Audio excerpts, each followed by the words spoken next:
Ada yang masih ingat dengan cerita kisahnya Imam Ahmad bin Hambal dan si penjual roti? Mungkin sebagian orang gak asing dengan cerita ini. Tapi mari izinkanlah Al-Fakir ini untuk menceritakan kembali kisah di malam Jumat yang penuh berkah ini. Dalam salah satu manakibnya Imam Ahmad bin Hambal, beliau bercerita, "Sewaktu-waktu entah kenapa rasanya saya ingin sekali menuju ke salah satu kota di Irak, lebih tepatnya kota Basrah, yang mana beliau sedang berada di kota Baghdad dan ingin mengunjungi kota Basrah dengan jarak tempuh kurang lebih 500 km. Padahal tidak ada janji sama orang dan tidak ada hajat." Singkat cerita, akhirnya Imam Ahmad bin Hambal pun tiba di sana pada waktu Isya.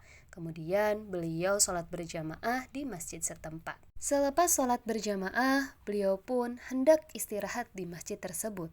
Namun tiba-tiba marbot masjid datang menemui Imam Ahmad sambil bertanya, "Kenapa Syekh mau ngapain di sini?" Nah teman-teman, kata Syekh di wilayah timur bisa dipakai untuk 3 panggilan. Bisa untuk orang tua, orang kaya, ataupun orang yang berilmu. Jadi panggilan Syekh di kisah ini panggilan sebagai orang tua, karena Imam Ahmad kelihatan sebagai orang tua. Makanya marbot masjid tersebut memanggil beliau dengan kata Syekh. Oke, kita kembali lagi kepada cerita. Marbot masjid ini tidak tahu kalau sebenarnya beliau adalah Imam Ahmad bin Hambal, dan Imam Ahmad pun tidak memperkenalkan siapa dirinya. Di Irak, semua orang kenal siapa Imam Ahmad, yakni seorang ulama besar dan ahli hadis. Sebagaimana yang kita ketahui bahwa Imam Ahmad bin Hambal merupakan salah satu dari keempat imam terkemuka di bidang fikih, dan beliau merupakan muridnya Imam Syafi'i. Karena di zaman tersebut tidak ada foto, otomatis orang-orang yang belum pernah ketemu beliau tidak tahu bahwa beliau itu adalah Imam Ahmad yang sangat terkenal. Kemudian Imam Ahmad pun menjawab pertanyaan dari marbot masjid tersebut. "Saya ingin istirahat, saya musafir." Namun marbot masjid pun berbicara kembali. "Tidak boleh, di sini tidak boleh tidur." Imam Ahmad pun melanjutkan bercerita. "Kemudian saya didorong-dorong oleh marbot masjid itu disuruh keluar dari masjid. Dan setelah keluar masjid, maka pintu masjid pun dikunci. Kemudian setelah keluar dari masjid, Imam Ahmad pun berniat untuk istirahat di teras masjid.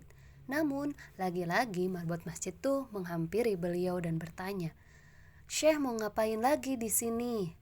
Imam Ahmad pun berkata kembali, 'Di dalam masjid tidak boleh, di teras masjid juga tidak boleh.' Akhirnya Imam Ahmad didorong-dorong sampai ke jalanan. Melihat Imam Ahmad yang didorong-dorong sampai ke jalan, penjual roti pun berbicara kepada Imam Ahmad, 'Ya Syekh, mari ke sini, mari berteduh di rumahku meskipun kecil,' kata penjual roti. Kemudian Imam Ahmad pun menghampiri penjual roti tersebut dan duduk di belakang si penjual roti yang sedang membuat roti. Namun beliau lagi-lagi tidak memperkenalkan siapa dirinya. Beliau hanya bilang sebagai musafir. Penjual roti ini punya perilaku tersendiri. Kalau Imam Ahmad ngajak ngomong, maka dijawab. Kalau tidak, dia terus membuat adonan roti sambil melafalkan istighfar, yakni astagfirullahaladzim. Saat meletakkan garam, beliau mengucap astagfirullah. Memecahkan telur, beliau mengucap astagfirullah. Ketika mencampur gandum, beliau mengucap astagfirullah. Jadi selalu mengucap istighfar. Imam Ahmad pun memperhatikan si penjual roti ini. Lalu Imam Ahmad bertanya, "Sudah berapa lama engkau melakukan ini?" Lalu penjual roti pun menjawab, "Sudah lama sekali Syekh, saya menjual roti sudah lebih dari 30 tahun. Jadi semenjak itu saya lakukan."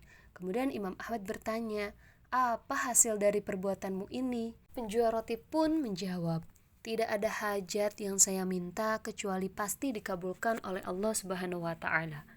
Namun ada satu permintaan yang belum Allah kabulkan."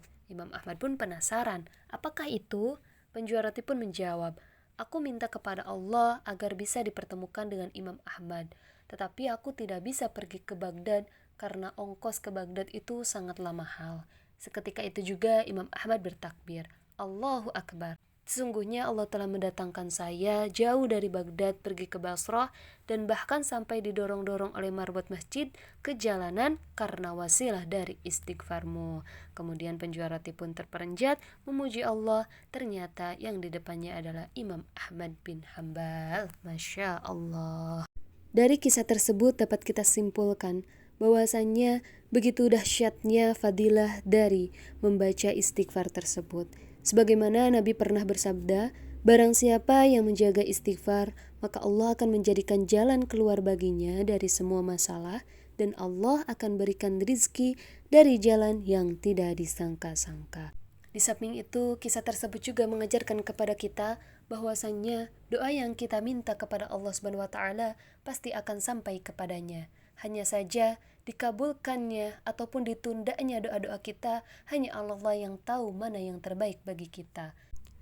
Terkadang Allah menunda doa hambanya bukan karena tidak ingin mengabulkannya, tetapi untuk menguji seberapa kuat dia dalam bersabar dan berikhtiar dalam berdoa untuk terus meminta kepadanya. Maka dari itu, tugas kita terus berdoa kepada Allah Subhanahu wa taala.